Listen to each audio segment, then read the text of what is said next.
Ladies and gentlemen, welcome back to the Push Start Media, where you can't do anything in life without pushing start. We are here for another episode of How We'd Book It, and today we're going to be talking about Adam Cole, baby! You enjoy doing that way too much. I do. It's actually one of my highest TikToks. Well, you know, it's like I don't know. It's over. It's been over for a while, so. Mm-hmm. Yeah. And maybe you did that so much last night. Maybe that's why we had to do this again. Yeah, technical difficulties. I'm wondering if my mic got pissed off at hearing me say Adam Cole, baby. Yeah, so if we have to record this for a third time, we know what the problem is. Yeah, don't say Adam Cole, baby. Anyway. Yeah, but go ahead. No, you go ahead. You said the first word. Go ahead. Well, no, we're continuing the Adam theme. We did some yapping about Hangman Adam Page and Cowboy Sheet. She is knit on the last one, and we are here to talk about Adam Cole, baby.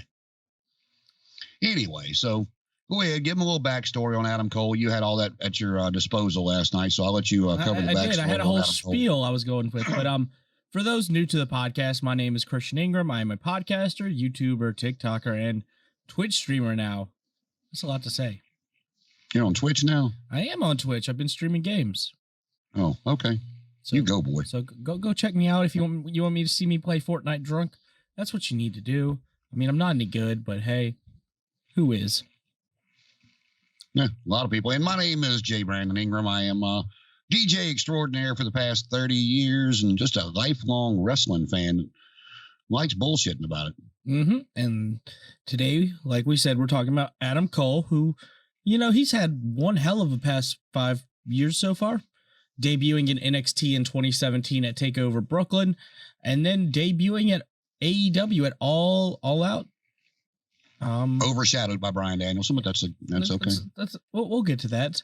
So Adam Cole, whose real name is Austin Kirk Jenkins. Is it really? It is. Wow. Okay. Yeah. And who knew? You know who his favorite wrestler was back in the Attitude Era? Yeah. I'm not even gonna guess. Go ahead. Stone Cold Steve Austin. Yeah, that's a pretty high probability with most people back in those days. He used to have his head shaved because of Stone Cold Steve Austin. Oh my God, he just doesn't look like he's got the head for a bald head, but that's okay. He doesn't. And then he saw Shawn Michaels wrestle when he came back, and that became his new favorite wrestler, and he grew his hair out. Thank God, because I can't imagine a bald Adam Cole. I couldn't imagine a bald Shawn Michaels either. I could have went my entire life without having to see that, but okay. Yeah, it's pretty bad. He went from the Heartbreak Kid to the I don't even know. Heartbroke joke? Yeah. Heartbroken Grandpa. No, I mean, you know, they talk about the lifestyle he led before he became a Christian. And I mean, his body's he still looks like he's in good shape from being down there training people and stuff. But I mean, yeah, his body did not hold up well through all those drugs he was doing back in the 90s. No, sir. And 80s too, for that matter. Yeah, he's probably doing some hella drugs. It was the cocaine era. I miss cocaine. I never did it, but that was the drug of choice back in the day, and it just made people hyper. Now everybody's like dying from meth and heroin, and I'm not getting sad all day. Anyway. Okay. Next. So, Adam Cole. Today we're going to be talking about how we would book him in his current run in AEW, but let's talk a little bit of backstory. Adam Cole debuted, I believe, in 2009, and I gave Jason the backstory of this yesterday from the Adam Cole, baby! But I'm going to give it to you again because, obviously, the episode messed up. So, in 2009, he was at the Shane Shamrock Memorial Cup in MCW, and he said he was watching one of the matches, and it was Joey Mercury, Joey Matthews, and during his matches, he would go, Joey Matthews! And he said that was really smart because if you remembered one person from that night, it would be Joey Matthews. And he said he got the baby part from Chris Jericho, Le Champion. He would, remember when he used to cover people with one foot? He would be like, come on, baby! Yeah, and do the whole flex thing, yep. Mm-hmm. That's where he got that from. So, you know, like anything in wrestling, everything is stolen, everything is borrowed. And that's where Adam Cole Baby came from. He didn't really. Yeah, I think I told you I was at the one of the Shane Shamrock. I think it was the second one they did back in MCW years ago. Got to meet Bobby Eaton, met Shane Douglas, met Sherry Martel. It was a pretty good show. Joey Matthews and Christian York were still a tag team back then. They were there on the show that night, but yeah. Yeah. So, I mean, that would have been, is MCW still open? Yeah. We might have to ride up to a show somewhere. But the next show we're going to be at is AEW After Full Gear. So if you're going to be there, you'll see this beautiful face. Yep. Well, just to give you a quick synopsis, I think I've told you this, but I've been DJing in the strip clubs for a long time, and one of the security that we had hired, his name was Bill, and he was actually wrestling and training in MCW. He was the former MCW TV champion, actually wrestled under the name of Redneck Billy Redwood. God rest his soul. He was in a car wreck in Powhatan and and passed away way too early. Real good guy. But he was recovering from the same neck surgery that Kurt Angle had. And that's why he was not wrestling at the time. And he was, supplementing his income by doing security in the bar with us. He and I got pretty close. He'd come over and watch pay-per-views. And, he asked me if I wanted to go with him to the Shane Shamrock Cup. And so that's how I got to meet the guys. Cause like I said, he was a part of their active roster, even though he was hurt. So I got to go backstage and meet a lot of the guys. Ricky Morton was there. That man has not changed in 30 years. We won't go into that story, but got to watch his table for a minute so he could go outside and smoke a cigarette. We'll do that. Anyway, sure. But yeah. So anyway, he like I said, me and Bill went down and he introduced me to a lot of people. Steamboat was there that night as well. They had a lot of legends. They gave Bobby Eaton a Lifetime Achievement Award, but that's why I was at MCW that night. Yep, and I mean, I feel like the smaller indie shows are always fun to go to. They're more intimate. They are, and but again, like I said, I got to, I was there from the time they were setting up and doing stuff, and curtains hadn't even been put up by the time we got there, and we were just walking around and, he was introducing me to people and stuff like that, so it was pretty cool. Yeah. Yeah, and I'm excited to go to more live shows. I believe I'll be at the next UEW show. The Got Your Six in November. I believe I'll be there. I don't know. I know I'll be at VA Comic-Con though. November 20th. So if you're going to be there, come on out. Check him out. Oh. Holla at your boy. Holla if you hear me. Wrong catchphrase today. So, Adam Cole, let's get back on topic because as me and Sean like to say on Power Engine Cyberspace, we're going into Tangent Town. I do that a lot. Don't even know what the hell that's supposed to mean, but okay. Okay. I mean, it means that we're getting off topic because I'm very famous about that. Adam Cole, let's talk about his NXT run real quick. Debuting 2017 with Kyle O'Reilly and Bobby Fish. Let's just be honest. Has anybody had a better NXT run than Adam Cole? No. I would say the second best was either Finn Balor or Samoa Joe. Joe's wasn't long enough, and I don't know. Balor's Balor, but they just. I don't think even those guys, even some of the bigger names that's come out of NXT, come close to the run that Adam Cole had. Yeah, Adam Cole debuted at TakeOver Brooklyn in 2017. He's faced a lot of people in NXT. I believe he's a 3-time NXT champion. He was 3 times. He was the inaugural North American champion, and he's a 1-time NXT Tag Team champion. Well, again, and it goes back to, if you were to ask most people, it's like, what I bring up a lot on this show is the casual wrestling fan.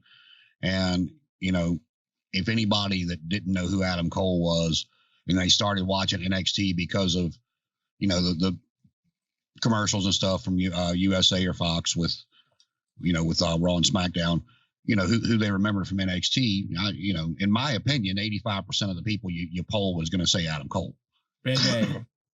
And well, I mean, that, and I mean, he was just, he was always in every integral storyline they had going on with the Undisputed Era and stuff to that nature. And I mean, I was kind of sad when they broke those guys up, because to me, and again, this is, we try to spit facts out on here, but a lot of it's, my opinion, his opinion.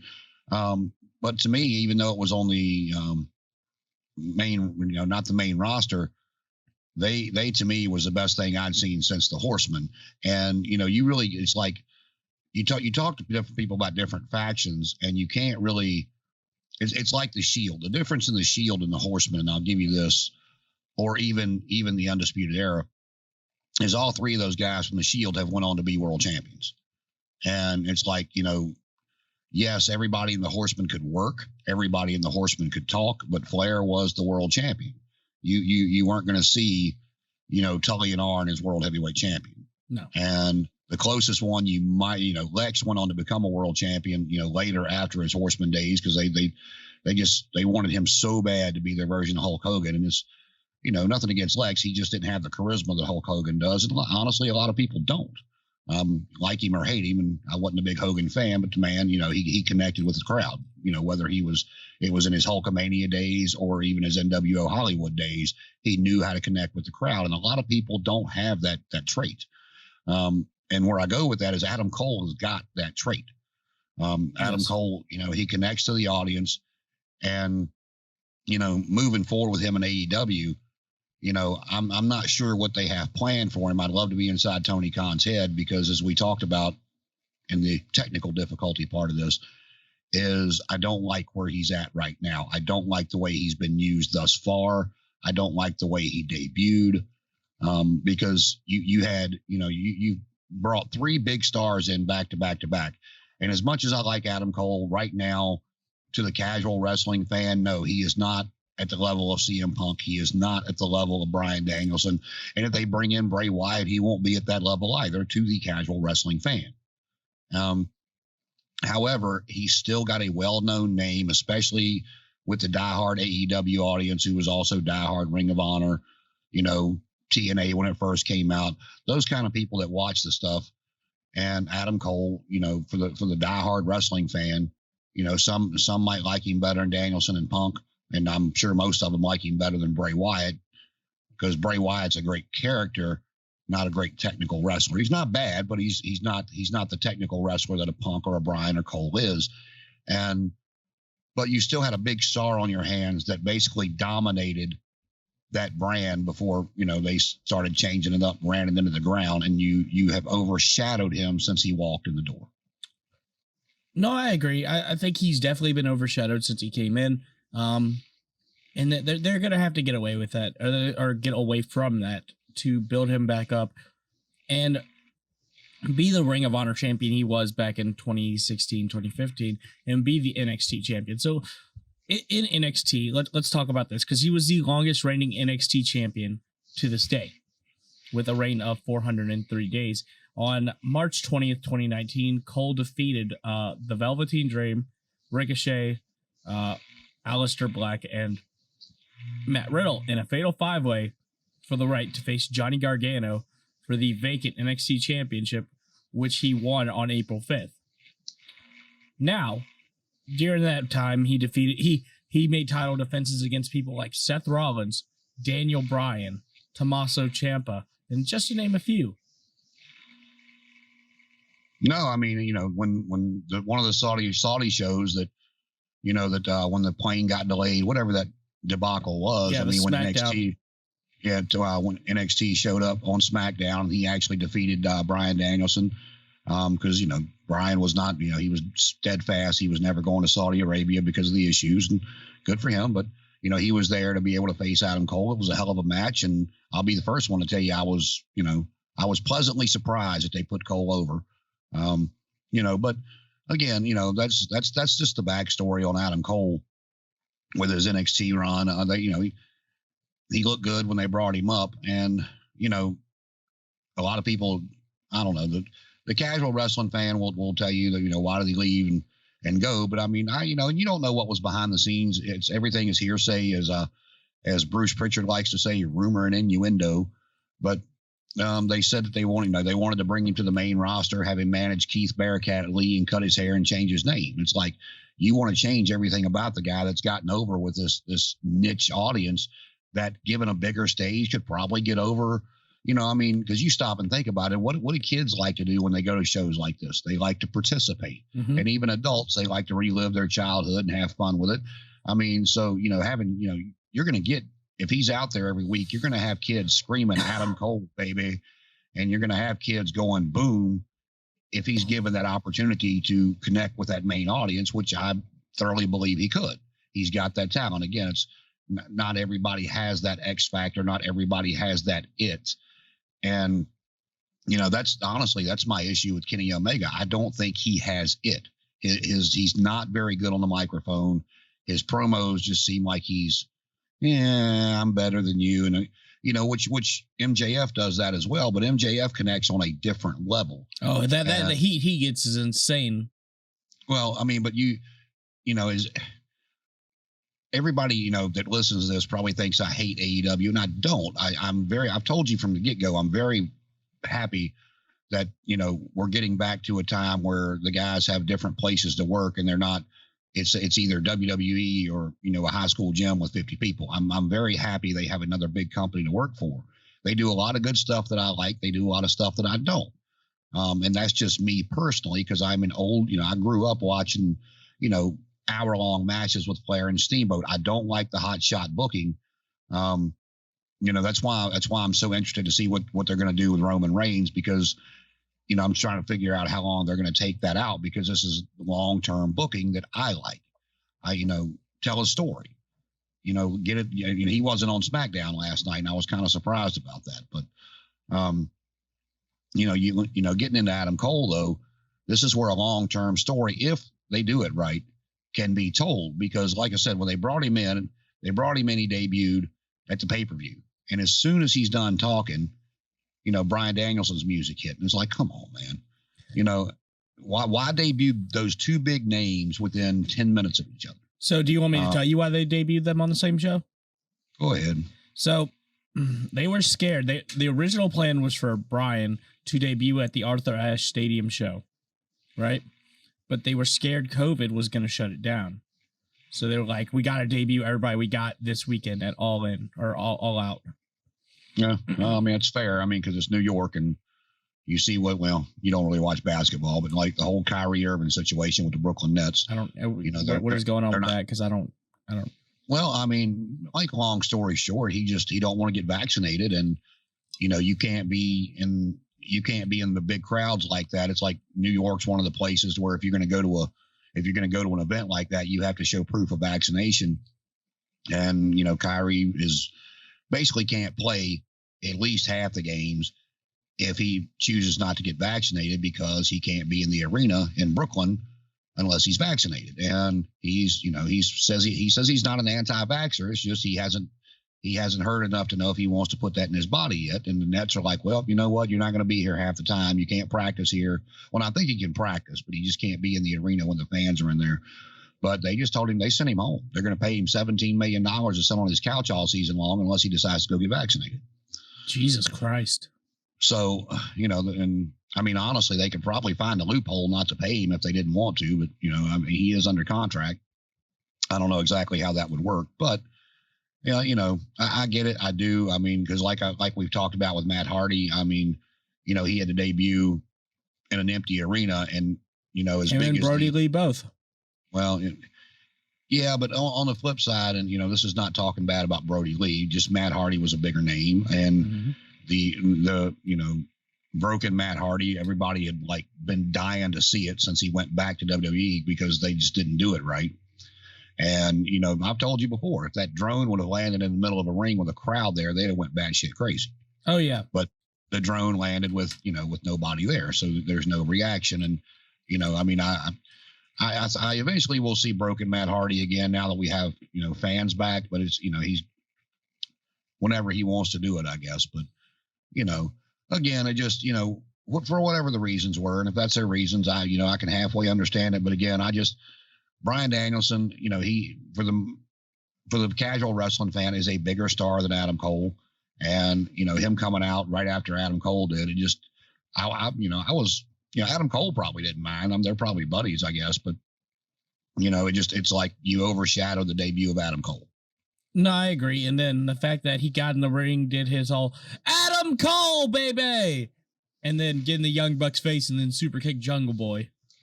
I'm not going to say I didn't like it. It's just the fact that we know what's happened between them, and they super kicked him out of the Bullet Club back in Ring of Honor. Right, they did, and that's the thing. That has not been addressed yet. And, let's just take the Young Bucks out of the equation for just a minute. And if anybody knows anything about, Adam Cole and Kenny Omega, they cannot, those are two big egos. That would have been like back in the day, just to give some old school people some comparison. That would have been back in the day, like trying to put Flair and Hogan in the same group. Just wouldn't work. The egos are too strong.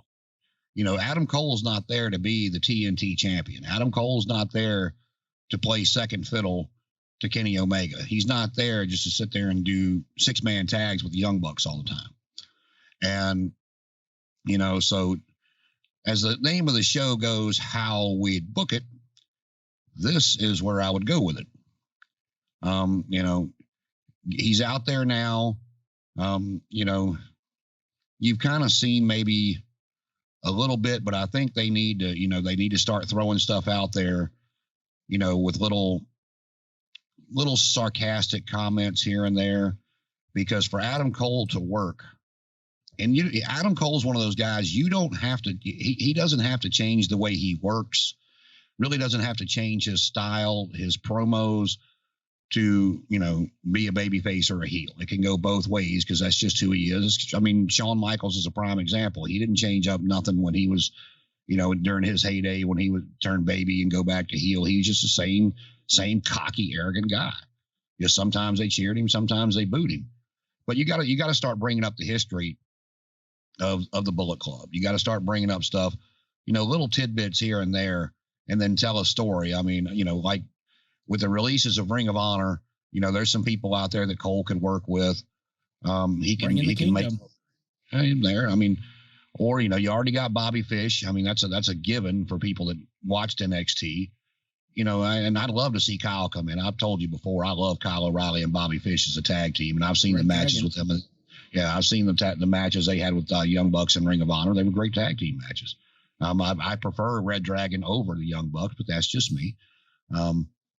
You bring, little segments in the back where, you bring some of the Ring of Honor guys in and you see Adam back there, or even Bobby Fish, and, hey man, what's happening? How you been? And then you have Kenny and the Young Bucks. What are you talking to that loser for? We're the super elite. We're the super clique. What are you talking to that guy for? Just start planting the seeds. And, like I told you, when you get to the point of Kenny losing the title, tell a story, because I don't think Kenny's dropping the title anytime soon. I know you think Hangman's going to take it, and if they give it to him, good for him, but I don't think so. I think with the emergence of all these people, that Kenny's got a lot of matches left in him that people want to see. But you move forward, and when he finally loses the title, and I think it needs to be to Bryan Danielson, because that can set up a baby match with him and CM Punk that people are dying to see down the road, and then the Elite can feud, but whatever. But like have a segment in there where the Young Bucks super kick somebody and he makes a snide comment and like, yeah, I remember that. It hurts. That'll leave a mark. I know what that feels like. And they just they don't say anything, but they give him that look. You know what I mean? That look like, what? And then down the road, when Kenny loses the title, whether it's to Bryan or whoever else, it's a misfire with Adam Cole. And then, the next time they're on TV, Kenny's bitching about it, and Adam Cole's defending himself. Man, it was an accident. It was an act. And finally, he gets that smirk that Adam Cole gets on his face, like, you're damn right it was on purpose. I've always been better than you. And it goes from there. And then eventually Adam Cole, not in the next 6 months to a year, but eventually you get him away from the Elite. I would say in the next 6 to 8 months, you get him away from the Elite. Let that feud go forward. Let him and Kenny have a couple of really good matches. And then you get him into the title picture with whoever's holding the title. And I think Adam Cole's got the in-ring ability, and he's got the charisma to carry the company as their number one man, as well as he's in the company. See, I've told you this before. If Adam Cole was a few inches taller and about 20, 25 pounds heavier, he'd be the biggest star in the world right now. Yeah. He's got that it factor. He's got that a lot of people don't have. I would like to see some on-air exchanges, or I would like to see, I don't care if she keeps Rebel, but get rid of the other girl, and have Britt as part of the Elite and make that part of the split. When they're getting ready to split, maybe a month or two before they're getting ready to split them, have another girl come into the Elite. So when they break off And, he makes a couple of comments about something, about him being the best. And that's just undisputed. He can't say, he'd have to watch how he words it, because depending on what WWE's trademarked and what they hadn't, but just something alluding to him being the best and that being an undisputed fact, however he wants to word it, just to pop some of the crowd. And, so having Britt with him as well. So when the split takes place, you've got, whether it's Taven and Bennett or whether it's Fish and O'Reilly, depending on how long O'Reilly's contracts got up. You've got that tag team match with the Bucks set up. And then you've also got, Adam and Kenny to go at it, because those will be good matches. But like I said, great matches. But like I said, the thing that people have to understand, and this is again my opinion, take anything you've heard about Kenny out. I don't like the fact that he wrestled the blow up doll and the kid and all that stuff, nor here nor there. But he can go out there and have great matches. He's not a great promo. He needs Don Callis. He sounds whiny when he's out there, doing his promos, in my opinion. And I don't like hearing the man talk. Like, shut up. But that's where Adam Cole can outshine Kenny, because, maybe Kenny's 5% better in the ring than Adam Cole is. Hell, maybe even 10%, depending on who you're talking to. But Adam Cole is a much better promo. He connect, and this is a thing that if you watch when Adam and Kenny are out there together, when they make their entrance, even though Kenny's been there since day one, who's the audience connecting with? Yeah, it's Adam Cole. They love the Adam Cole baby. They love the Young Bucks kiss on the cheek. They love that shit. Now, they do, and again, that's not talking. I just, I'm not the biggest Kenny Omega fan, but the guy, this company was built for him to be the world champion. So I like the long-term storytelling. So, that's what I would do with Adam Cole. I mean, start planting the seeds, and you could even start planting a few seeds now, and get with Adam Cole in the back. Okay, man, I'm Fish is here. O'Reilly's still under contract. Strong's still under contract. Who else would you like to do this with? Is it Taven and Bennett? Is it somebody else? It doesn't matter. Cole, like with the Undisputed Era, Cole was, as they say, the proverbial head of the snake. Without the head, it would have died. Fish, O'Reilly, and Strong was not, were not strong enough to carry that group without Adam Cole. And you saw what happened. What happened when Adam turned. The group disintegrated, and Fish just kind of looked like a fish out of water.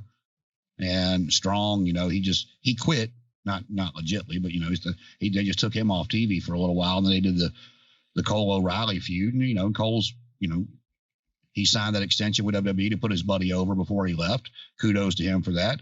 I don't think it's going to, in his mind, he was hoping to push Kyle to the next level, because he had been Mr.NXT and had the best run in NXT that anybody had. And like I said, so, he did the right thing for his buddy, trying to put him over. But if you watch the NXT 2.0, it hasn't done anything for Kyle.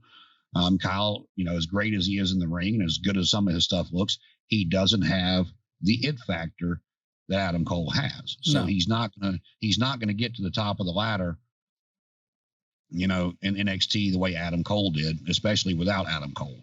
No. Kyle's just kind of a boring promo. I mean, he, with some of the stuff he does, he looks like he's a legit badass. He's great in the ring. His promos just aren't there, though. Well, I'm not talking about his in-ring ability. I just, some of the stuff that he does in the ring makes him look like he could actually be a legit badass. I'd have to look up and see what he actually knows, what he's trained in. It might just be, stuff he learned for wrestling. I don't know. I mean, but his stuff is tight. He looks like he he can hurt you. But again, Adam did what he thought was best for his buddy, trying to help him, and good for him. Then he went on. I knew he was going to go to AEW. I mean, that was to me a foregone conclusion. I never thought he would resign. If they were going to do something with him on the main roster, they'd have done it already. I mean, look at all the people they called up after 6-8 months, a year. And he was there, what, 3-4 years? 4 years, yeah. The Undisputed Era running that brand. And like I said, then when I heard what they offered him about wanting to manage Keith Lee, cut his hair, change his name, like, oh no, he probably told them fuck off. Oh yeah, most definitely, I would have. I'm sure he did it in a nice manner, but no. I mean, No. if you Okay. listen to any podcast he's done, Jericho's, AEW Unrestricted, Renee Paquette, he said he loved his time in WWE. He learned so much from Shawn Michaels and so much from Triple H, but all his friends are in AEW. His wife isn't, or not his wife, his girl is in AEW. I don't think they're married yet. So it was like a no-brainer to go there. He said he made the decision while laying in bed one night with Britt, and he said he was thinking about debuting in AEW, and he got butterflies in his stomach, and he said he's always gone with his gut. And so he's like, this is it. That's where I'm going. Yeah, I mean, and like I said, I can see that. I just, as soon as I found out that, him and Britt Baker were dating, because I don't pay attention to a lot of that stuff, but then when she got as big as she did, and you knew she wasn't coming over there. I'm like, yeah, when his contract's up, he's done. He gonna go be with Mama. I mean, I can't blame him. And then that whole situation at NXT when they showed her on TV. I didn't see that. So yeah, she was like, yeah, they apologized a lot. And I said something to Tony Khan. Khan's like, bro. Oh, that's right. That was she was at one of the pay-per-views and they showed her. Yeah. Okay. I do. And Khan's like, bro, I don't care. I do not care. Not a single bit. He's like, well, yeah. See, that's good for him, because I don't know if you remember this or not, but you remember that tag team, the Highlanders, that was in WWE? Yeah. They used to do their tapings at like Disney or something, wherever they were doing their tapings, and Universal Studios. One of them was there and like decided to go in and watch the show, and they saw him out there. So I forgot who said it, who did it, but they Googled him real quick to figure out his real name, and they put him on camera and said his real name. Said, look who's here checking out the show, and Vince fired his ass for it. Gone. Yeah. He's like, are you stupid? I don't care if you go visit backstage, but you let them put you on camera. And he was like, dude, I didn't know they were going to do that. I was just out in the audience watching the show. I was there with my kids. But yeah, Vince fired him for it. Gotta love Vince McMahon. Old Vinny Mac. So anyway, I gave you my opinion. What would you do with old Adam Cole? So you have to go back to pre-WWE days, because before Cody Rhodes and Kenny Omega had this Bullet Club Civil War, it was planned for it to be Adam Cole and Kenny Omega. And I think that's the plan you need to go with it being the Elite. You need to have that Civil War being like, okay, who's with Kenny and who's with Adam? Yeah, well, I mean, that at the end of the day, there's really not an Elite to do a Civil War with, because it's just Kenny and the Young Bucks right now. Well, and Adam. And unless I can get the Good Brothers back in. Well, and again, that's not going to be there for a while, but because apparently that relationship's done for a little bit. But yeah, I forgot the last time I even seen them on TV. It was a couple weeks ago. But I mean, to me, it's like I told you. So it's I mean, split them. Have the Civil War as you're talking about. But I mean, wasn't Taven at least part of the Bullet Club at one point? Taven and Bennett were not part of the Bullet Club at all. No, okay. They've had so many members come in and out. Yeah, it's hard to remember who was in and who was out. But yeah, that it's like with the NWO. It's like that's what killed the NWO, was putting so many members in it. They didn't keep it, and pardon the pun, but they didn't keep it elite. You go from Hogan, Hall, and Nash to and 6 I could see. When they brought in X-Pac, DiBiase putting them with them, I could see, because they were all synonymous with WWF. But then you start bringing in guys, like whatever the hell he was going by, Brutus Beefcake as the Disciple, and fucking, Buff Bagwell became a good character, but Marcus Alexander Bagwell joining the NWO, who cared? No, that's fair. I mean, it's like, so, I mean, that like I said, I told you what I would do with it. And I think, him and Kenny could put on some great matches. And Adam Cole is one of those people, again, that doesn't have to change his promos. He doesn't have to change his in-ring style. And he can, fans are still, whether he's heel or baby, the fans are still going to do Adam Cole, baby. They're still going to do Adam Cole, baby. And, I think given the right circumstances, he could surpass the people that are there and become the face of that company. So do you think he's got that ability? So you think he eventually needs to be the world champion, the guy? Eventually, yes. But not anytime soon. No. Well, I mean, within the next, 12 to 18 months, I mean, there's a lot of storytelling and a lot of matches, pay-per-views to be done and told. Get Kenny's, get Kenny out of the way with Danielson, probably CM Punk. I mean, I don't know what CM Punk's got planned for the title. But again, like I told you, when they take the title off Kenny, if they want to do the right storytelling, I think it needs to be Adam's fault. That way Kenny doesn't look weak. He's got a claim to the title when he wants to go back after it, and it gives them reason to fight. No, I agree with you, and it's one of those things that Kenny and Adam are so good that there needs to be a match between them, because I don't think there's ever been a match between Kenny Omega and Adam Cole. Well, the only thing, the matches would be great. The verbal exchanges would be a lopsided victory for Adam Cole. See, I don't mind Kenny as a promo, but yeah, Adam is a lot better. He's better at connecting with the fans. Well, that's what I'm just saying. I mean, Kenny looks like, and I could be wrong, it might be part of his gimmick, but he looks like when people are saying stuff to him, it looks like he gets flustered and like he has to think about something for a minute instead of just like spitting it out immediately. You had those guys back in the day that could just tear you up on a microphone. MJF today, Piper back in the day, Flair back in the day. They were quick-witted and could spit stuff out. Shawn Michaels was a great example. Kenny kind of reminds me promo-wise of Bret Hart. Bret Hart was great in the ring. His promos left a lot to be desired. He never, the fans loved him, especially the fans in Canada. But, Bret didn't have that. He wasn't the worst promo in the world. He came up with a good catchphrase that people really liked because he was that good in the ring as far as like old school dynamics and stuff to that nature. But, Kenny kind of gives me that vibe. His promos are, if he's by himself, but he just looks like he gets twisted and tongue-tied and flustered, and Adam Cole would just tear him up. Yeah, I can see that. I mean, Kenny was very successful in Japan because promos were not a big part of the culture. The in-ring style is what really made you. Agree or disagree? No, that's been the way of Japan for as long as I can remember. Yeah, they're not big on like yeah, sure, promos are important, but no, it's very less important in Japan than it is in America or the States or anywhere other than Japan. But Kenny, he's not terrible on the mic, but he's not Adam Cole. He's not CM Punk. He's not. I don't even think Bryan Danielson is that great on the mic. He's not. Never has been. He can. I think the best work he did microphone wise, and this is just my opinion, but was when he come out there. He was champion, and he come out there with that all natural WWE title, and was with Eric Rowan and talking about the vegan stuff and saving the earth and yeah, because he believed that shit. That's what I'm saying. That's the best promo work I've ever seen him do. And, you might not agree with what he was saying, but I mean, he had something to say. No, I can see that. So, yeah, I mean, yeah. Go ahead.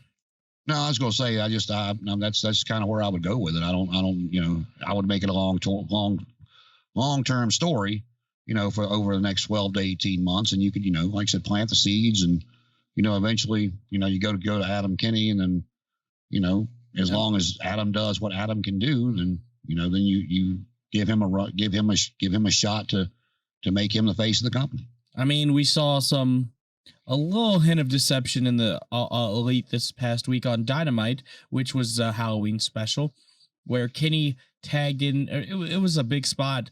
Kenny I forgot who he got in the camel clutch, but Cole was like, no, I got this. You go get them. And then he got them in the camel clutch, and the Young Bucks kissed him. Kenny wanted that spot. Oh, ain't it sweet? I don't know. That's my header. That's my Facebook banner is the Young Bucks kissing Cole. Well, I mean, you have anything else to add on what you would do with it, or? No, the Civil War definitely needs to be what happens. Cole versus Kenny, eventually winning the world title. I do want to throw this in there. My favorite part of Adam Cole and NXT, and people might disagree with me. I loved his championship reign, but what really got me was the whole feud with Pat McAfee. I thought that was great. Well, McAfee's great on the microphone, so a lot of that stuff they did back and forth was phenomenal. And then, you see guys get in the ring. That's kind of I'm waiting to see if they do, like, I was fast forwarding through SmackDown last night, and Corbin and Riddick Moss was against Shinsuke and the dude that plays the guitar. And I don't know how much SmackDown you watch with Shinsuke, but it's kind of funny. McAfee, like after Shinsuke will win a match, McAfee will get up on the table and like act like he's just playing guitar and just having fun. And so he does a lot of comedy stuff when it comes to Shinsuke. And as they were Riddick Moss was sitting there beating on Rick Boogs, that's the guy's name. He was sitting there beating him up right in front of the announce table. He's like, "That's your boy, Pat. That's your boy." So Pat did such a good job in the ring. I'm wondering if they might show his talents again. But yeah, that was some good stuff. The War Games was, I give Pat McAfee his credit. I mean, he went out there. I don't know how long he trained for those matches, but it wasn't a 5-star classic. It wasn't Flair and Steamboat, but I mean, he did in there and did a lot of stuff better than I've seen some of the old pros, as they call it, do. So no, and the War Games with that group against the Undisputed Era was also great. And then you go back and look at that. That's a prime example.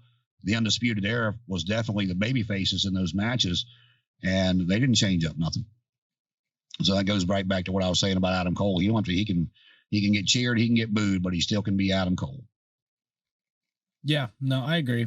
So I think we're both saying the same thing. Adam Cole needs to feud with Kenny. Yep. And I guess that's how we'd book it. But guys, how would you book Adam Cole in AEW? Baby. Adam Cole, baby! Boom. All right. So this was our episode on Adam Cole. Let us know what you think. Leave us a 5-star review if you're listening on Apple Podcasts or if you're watching on the YouTubes. I don't know what you're doing. Just help us out. But you can follow me. I'm all over the place: Facebook, Instagram, Twitter, even TikTok. Even though I've only done one video, but J. Brandon Ingram, you can follow me. You can email me, j.brandoningram@gmail.com. If you got any comments on this episode, and they can find you, sir, where? So you can find me anywhere except for YouTube as at Chris Ingram 335. I couldn't even think of it, bro. And then YouTube, the Power Rangers guy. You can find us here on this channel. How we book it. You can find me at a lot of places, guys. But you will be able to find me at VA Comic-Con, November 20th. I have my own table, so come out November 20th, Richmond Raceway. I want to see you there. And as far as Adam Cole goes, that's how we'd book it, baby.